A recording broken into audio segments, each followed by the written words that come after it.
Yet, after waiting 3 full years for Stranger Things Season 4 and then another 3 years, Stranger Things Season 5 has finally arrived.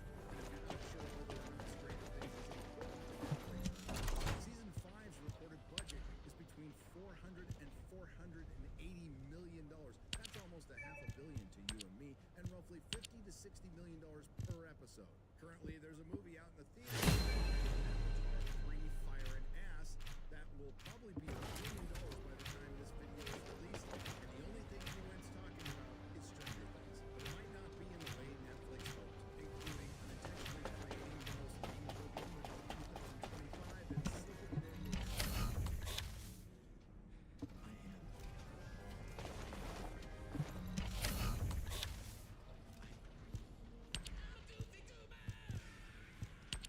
Now, many are comparing it to Game of Thrones Season 8, which may or may not be a fair comparison to the end of the video. Because as HBO, George R. R. Martin, and Dumb and Dumber found out, it's not how you start, it's how you finish. Am I right, ladies? At least Game of Thrones was a quality show for multiple seasons, and the same cannot be said for Stranger Things. Because things with Stranger Things... Now what do you want? Without a doubt, it's Go on, I'm waiting. the closest thing Netflix has to a water cooler show, and maybe the last of its kind. It's strange because it's one of the few and rare Netflix shows that actually gets past a second season. And despite Netflix's ADHD release strategy that, believe me, we'll get to, it is one of the very few shows that's not only been able to maintain popularity, but actually gain it, which again is strange considering no one would say that this has been a consistently good show, and no one would call it high art. A cynical point of view would be that it's just Nostalgia Bait, the TV show, an 80s greatest hits album done by a cover band, released at a perfect time when 80s nostalgia was hitting the cultural zeitgeist. Nostalgia Bait the show or not, what they did well. As somebody who grew up in the 80s, they really nailed the look and the feel. But what it did best was its character work. Everyone rooted for Hopper, Joyce, Eleven, Michael, Lucas, Dustin, Jonathan, Nancy, and yes, Will. And the show was at its best when they had an antagonist to focus on, like Brenner or Vecna, in a setting that gave Gen X everything they love, including but not limited to the music, the malls, the roller rinks, the skateboards, the BMX bikes, the comic books, the video games, the parents that smoked. It borrowed heavily from Spielberg movies and Stephen King books. Conspiracy theories like MK Ultra and Stranger Things significantly fueled the Dungeons and Dragons resurgence. Season 1 was magnificent. Season 2 regressed but had a good ending. Season 3 was corny and ridiculous.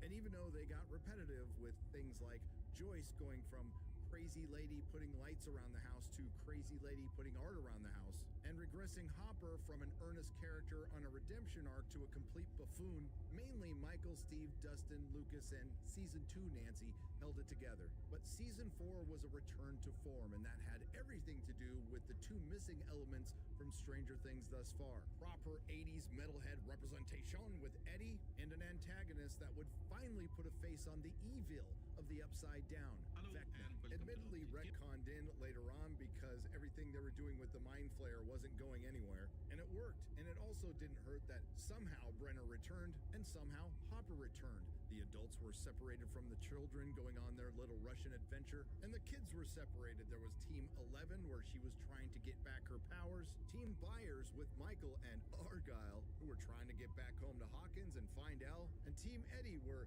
Dustin and company were trying to protect him from a town that thought he was committing all the grisly murders. And Season 4 accomplished a lot. Eddie became a fan favorite. They made Max likable, and it put Kate Bush back in the charts. Unfortunately, two of the characters that were doing a lot of the heavy lifting for Season 4 died, Brenner and Eddie. Ultimately, at the end though, our team did get back together. And it's at this point you would think the writers of Stranger Things would do a time jump, considering it took 3 years to get the season out. And it's not just a show, it's a Netflix show starring children. But after our ever-growing team of heroes gets back together, they view a Hawkins that has been completely split open. And as they stare off into the distance, it looks like all hell is gonna break loose and the final battle is upon us, which would make a time jump impossible. And how did they start Season 5? With a time jump. No, not one that was long enough to sufficiently explain all the characters aging, but it was one to sufficiently explain all that quarantine weight Hopper put on. And that's really the only thing that's sufficiently explained in part 1. Because after 3 years and $480 million, allowing the Duffer Brothers more time to do things like bring our characters to a somewhat satisfying conclusion while thoroughly explaining the Upside Down and finishing Vecna's origin, culminating in a thrilling conclusion. Instead, we got hour-long episodes that's pretty standard for streaming that managed to be way too long and slow and feel rushed all at the same time. Season 5 starts out with a flashback, one of many this season, going back to the night Will was abducted, and we find out that the Demigorgon was instructed specifically to find Will by Vecna. That's obviously how they had it planned all along. An explicit horror scene that led to some political pundits who don't normally cover pop culture to misread this scene as SA over just plain old assault and express outrage. And it's not like Netflix hasn't earned this reputation, but this one was premature because they were portraying an older male monster who was pure evil victimizing younglings, a rare, unintentionally accurate portrayal from Netflix. But like I said, it's premature because later on they'll have something to legitimately complain about. But after that, we're back into present day in the timeline, 1987, and that's right, at the end of season 4, after looking off in the distance at the apocalypse, everybody just must have went back home. But now that I think about it, remember Agent Stinson who dropped off Joyce and Hopper at the end of season 4? I guess she didn't notice the apocalypse and just kind of f***ed off. Anyway, it's 18 months later in Hawkins, Indiana, and the entire town is under quarantine, and nobody gets in or out without the military's leave. This would be international news. How does the rest of the world feel about it? No idea. This is something that could probably be explained with a couple of expository news clips. It's not like the Duffer Brothers haven't done this in previous seasons, and I am bewildered why they didn't do it here, considering how expository this show is. But we do get some assorted details from, you guessed it, an exposition scene from Rockin' Robin, who's now a DJ and one of the main characters of the show. He tells us that Hawkins is essentially a military state, and the reason for a quarantine after what was a natural disaster is due to all the upside down dandruff everyone was breathing in. There's mandatory medical checks, there's no-go zones, and all those cracks in the earth that formed around Hawkins were the hordes of the upside down were most surely about to come out of at the end of season 4. Well, they just covered them up with metal plates. And never mind the fact that this is Rockin' Robin's 500th episode and she's giving the townspeople of Hawkins a bunch of information they already know. This was clearly for the viewer. But essentially, things are just back to normal, and at least Robin got to slip in that she's going on a date, one that, unbeknownst to the citizenry of Hawkins, would be a lesbian date. The Byers now live with the Wheelers. Lucas is still sad because Max is still in a coma. The actor playing Lucas is still sad because he went from a primary character to a supporting character whose sole purpose is just to be worried or sad about Max.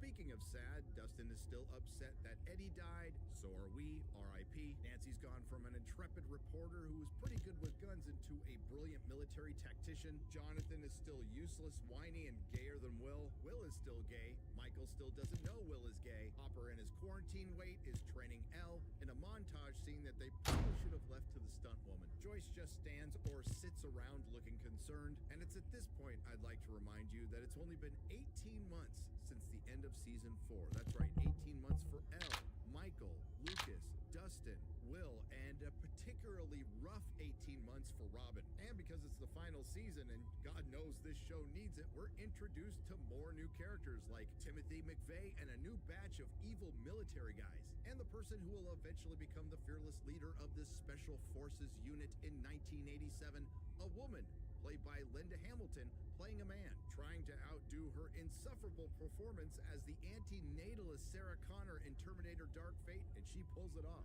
Never mind the fact that a show that's supposed to be in the 80s has completely forgotten that women were commanding special forces in 1987. Then there's our brand new primary protagonist who technically doesn't know Will is gay.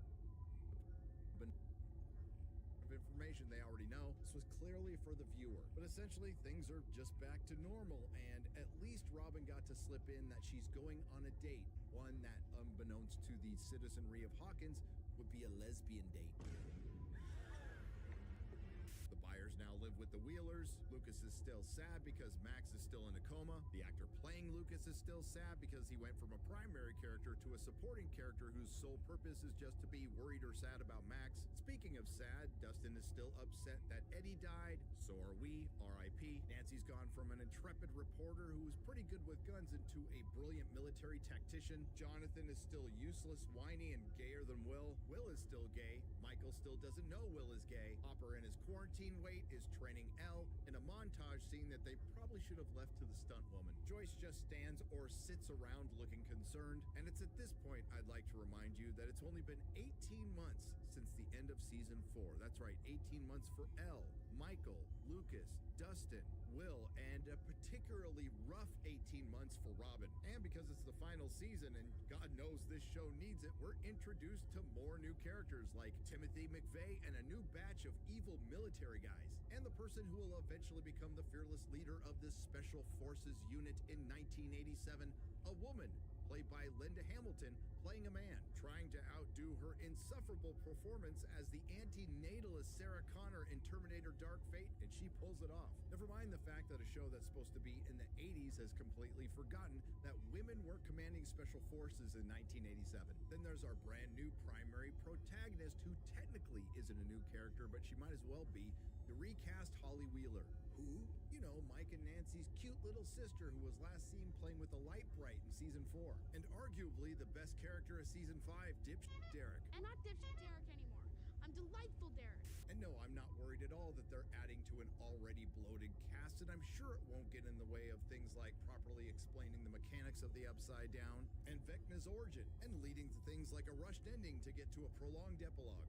Now, normally I think Netflix's recent release strategy with their bigger shows, breaking them up into parts, is the worst compromise between the binge model and releasing them weekly. But in this case, in theory, I think releasing it over Thanksgiving, Christmas, and New Year's was pretty smart, as long as they focus on the core group and don't waste a bunch of time on characters they introduced in later seasons, or running around on meandering cockamamie plans that are occasionally interrupted with some forced heart-to-heart and an exposition dump for the secondary viewers. What is secondary viewing, or second screening? It's when the viewers use a second device like a phone or a tablet while watching content on their primary TV screen, engaging with related content like social media, polls, games, or shopping, which has led to streaming shows to incorporate show and tell dialogue to keep distracted viewers engaged. Unfortunately, parts 1 and 2 are filled with all of that. Remember when the Upside Down was a dangerous place and you had to wear a hazmat suit? Well, now that the military has quarantined Hawkins, they've established a base in the Upside Down right next to the McDonald's,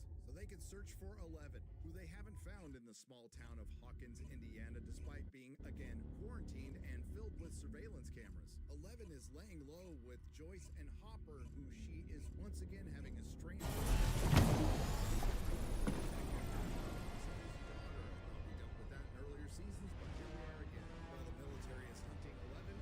Launching Void Vessel Exploration Operation.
assuming that Holly is trapped somewhere in the Upside Down, when in truth she is trapped, well, in a couple of places, and one of them is Henry Creel / Mine, where she runs into Max. You know what this means, everybody. Get excited. We're gonna get some more Kate Bush running up that hill.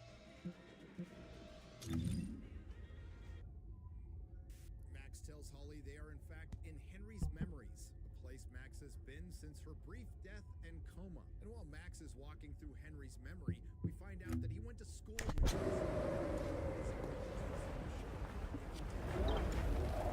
Wanna feel a chill? More on that later. Now, Dustin and Steve, who have been essentially arguing all season along with Jonathan and Nancy, finally catch up to the Demogorgon after Will fights it off and track it into the Upside Down in the hopes of finding Holly. Now, as Will fought off the Demogorgon, he was able to see that Holly and 2 other children were abducted, and they're in some mysterious place that doesn't look like the Upside Down, but it does look like there's more room for more children. Speaking of children, angry Linda Hamilton detains any potential child victims between the ages of 9 and 11 after noticing a pattern after the 3 children that have been abducted thus far, and she wants to use them as bait to lure in 11. And I want you to keep in mind that the military, who had access to all of Brenner's files and previous work, has no idea who Henry Creel / Vecna is, much less the Demogorgons, Demibats, and Demidogs, because their entire motivation is to get 11 so they can weaponize her and or the Upside Down. And the fact that they're just rolling back to the one-dimensional military who just wants to weaponize everything while not building on Brenner's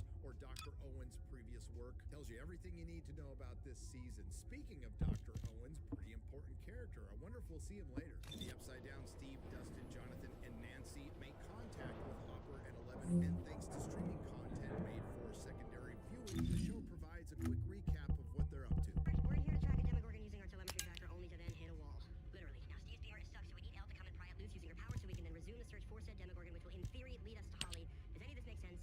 Do you need additional details? Questions? Concerns? Oh, I have many, but they still have plenty of time to answer them. Anyway, Dustin's theory is that the giant meat wall is some sort of a shield, and it must have some sort of a shield generator. Just like in Return of the Jedi with the Death Star. Remember Return of the Jedi? And this dark magic shield generator is in Hawkins' lab in the Upside Down. Just exactly how did Dustin come up with this theory? Don't know. But all they have to do is find it and destroy it. Back to Hopper and 11, because they're on a mission. After 11 tortured Timothy McVeigh, they think that the military is holding Vecna because she sensed a powerful psychic presence. But when they arrive at the base, an alarm is tripped and a sonic weapon suppresses 11's powers. After Hopper either kills or and then takes out a couple of more servicemen with families, he has a fight with Timothy McVeigh, and then he gets Launching void vessel exploration operation.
determined to outdo Hopper's body count. And the Demogorgons, including one that was having a really hard time with a wine bomb, slaughtered military servicemen with families quite easily. I mean, except of course for the ones that fire like to Will, taking the children to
changes one song over and over again. For fuck's sake, she's got other songs. Try Wuthering Heights. And as they are trapped with the demidogs in a laundry room, and the end is most certainly near. They are saved by Karen Wheeler, who was recently disemboweled and had her throat ripped out. Somehow in this condition managed to steal a couple of gas canisters, sneak into the laundry room undetected, put the gas canisters in a dryer and send it to hot, and then hide again, and then hope that the demidogs walk by just at the right time.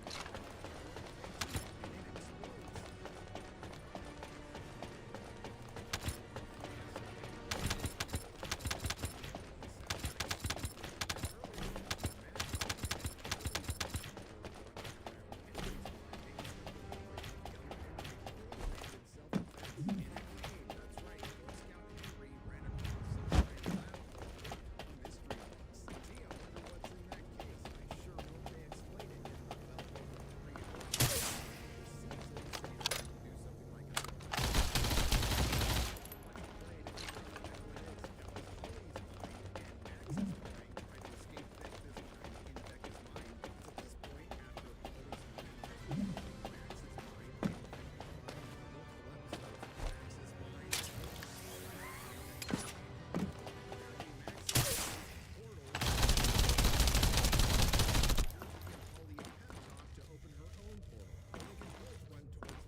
Please verify the data.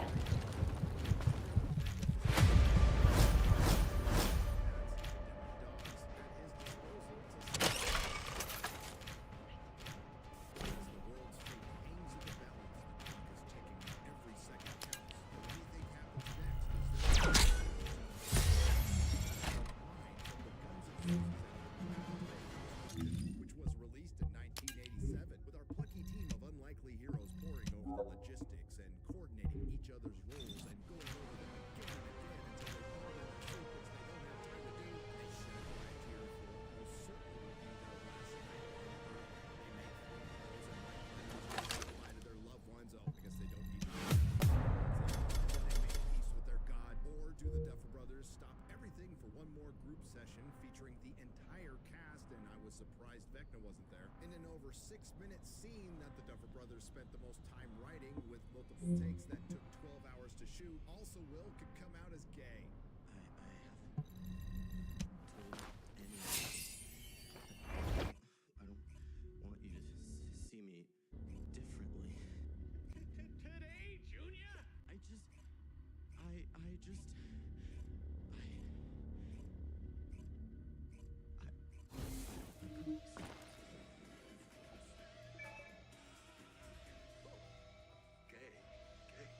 Gay, so gay.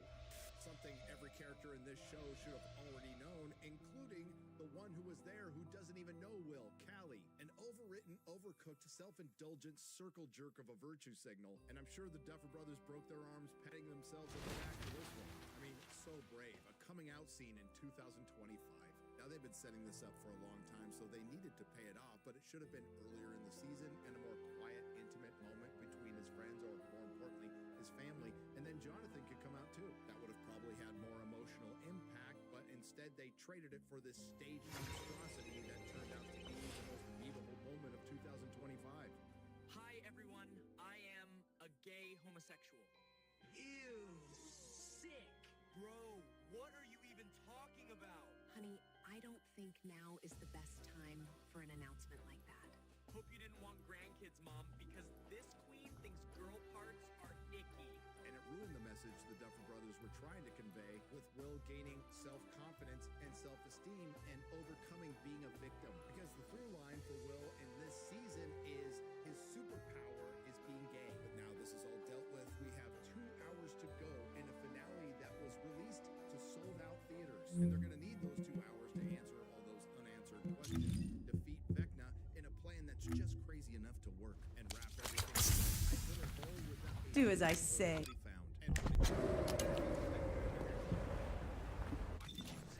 Heard me right. They accomplished their plans and defeat Vecna in the first hour of a 2-hour and 8-minute episode. Gotta be fucking kidding. But that's not the worst bit. It's not unheard of to kill the final boss halfway through a finale, or in some cases, well before it. Am I right, Game of Thrones? In this case, it's more about how they did it. Now, Vecna has started merging the Earth with the Abyss, using the children as vessels, while Hopper takes Eleven and Callie to Hawkins' lab in the Upside Down. Now, last episode, Callie and Eleven made a suicide pact promising to break the cycle that Brender started, knowing that the military would never stop pursuing them, which they're doing right now. Eleven gets into a tank so she can connect her mind and Callie's mind to Max's mind so she can guide them to the children's minds to free them from Henry's mind. You have to enter his mind. Isn't this his mind? No, it's my mind. What? And then Eleven's mind and Callie's mind could kill Vecna in his mind, which would stop the planet descending on the Upside Down and keep it from merging with the Earth. While Eleven and Callie distract Vecna enough to stop the planet from descending, Vecna gets into Hopper's mind and makes him believe he shot Eleven, which of course he didn't, but he pulls Eleven out of the tank, which breaks the connection and leaves the children on their own in Vecna's mind. But Holly's mind guides the children's minds to Vecna's cave in his mind. Now, when Henry's mind was in Hopper's mind, he told them that there was a suicide pact between Callie and Eleven, which is a really good scene where Hopper begs her to fight on and live for happier days beyond all of this in Hawkins. But then the military shows up, and Hopper and Murray kill a few more servicemen with families. Eleven takes out Timothy McVeigh, but Callie is shot and dies. Or did she? But this is where the fun begins, because Steve, Robin, Michael, Will, Jonathan, Dustin, Lucas, and Joyce make it to the Abyss, and they are led by Dambo. And lucky for them that they're on a completely different planet that just so happens to have a comparable atmosphere, including oxygen and comparable gravity. And despite the overcast skies, it looks like there isn't any wind and it's about 50 degrees. Orange juice, beer. Will you go put your trunks on and get in this pool?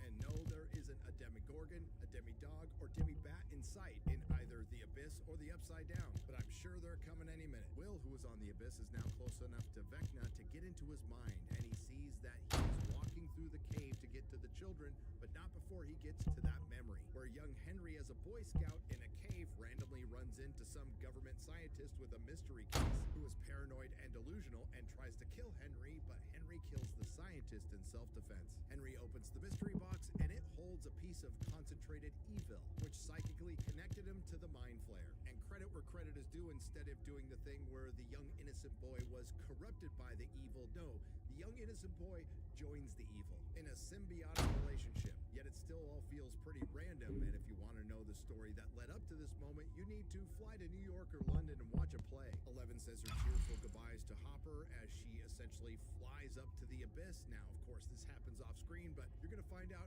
a lot of stuff does. And it's a good thing 11 left when she did, because as it turns out, Nambo, Joyce, and the gang are up against Vecna in a mech suit that's a kaiju. And I think Drinker said it best. Imagine finishing watching season 1 and then getting to this scene, where Nambo, the only one with a gun, Joyce and the gang, who are armed with petro balloons, slingshots, and a spear, fight a kaiju that's controlled by Vecna that just so happens to have all the kids trapped in it. Well, to be fair, it's not going to do much damage setting it on fire, but what's their end game here? They better hurry up, because no doubt there is some demi-gorgons, demi-dogs, and demi-bats arriving any moment. Thankfully, 11 shows up and rips her way into the kaiju to fight Vecna and save the kids, while Nambo, Joyce, and the gang drop into a trap in a valley. Humanity is very weak. That's why humans need us so desperately. And in a battle scene that's just than Will's coming out scene, they defeat both Vecna and the kaiju. And Nambo, Joyce, and the gang save the kids, including Lucas saving the black child. Barely an inconvenience. And Joyce, who has done absolutely nothing the entire season, finally gets her moment and hacks off Vecna's head. Everybody lives. Upside down to destroy it. Timer when you can sneak in another nostalgia. Use a turntable and set the C4 to explode once Prince's side B of Purple Rain comes to an end. And despite being severed from Vecna's mind, there's still time for a horde of demigorgons, demibats, and demidogs to dispense some savage vengeance for their fallen master. And I'm sure they're just around the corner. In the meantime, everybody's happy until they exit the Upside Down and get arrested by the military in Hawkins. And in a very dramatic scene, after saying goodbye to Michael in his mind, I wish to thank them for me, for being so kind to me, and teaching me what it means to be a friend. No, please don't do this. Please don't do this. Mike, Acting. the group in the military exit the Upside Down and get arrested by the military in Hawkins. And in a very dramatic scene, after saying goodbye to Michael in his mind, I wish to thank them for me, for being so kind to me, and teaching me what it means to be a friend. No, please don't do this. Please don't do this. Mike, Acting. the group in the military see that Elle is still in the Upside Down, and as Prince's Purple Rain comes to an end, it ignites the C4, which ignites the exotic matter and destroys the Upside Down and seals the gate, taking Elle with it. And Elle is dead. Or is she? But the one thing we do know for sure is the Duffer Brothers kind of forgot about the Demigorgons, the Demidogs, and the Demibats. And Stranger Things ends with an hour-long epilogue, which, without a doubt, is the best part of this episode and the best part of the entire season. Which, paraphrasing what our friend Little Platoon said, if something completely different had happened before this epilogue, it would have been brilliant. The kids graduate Hawkins High, and Dustin does it the way Eddie wanted to. The older kids say goodbye to each other on the roof of the radio station. Robin is broken up with her lesbian girlfriend, so that tracks, and then goes to an all-girls school, because I'm not sure if you caught this or not, but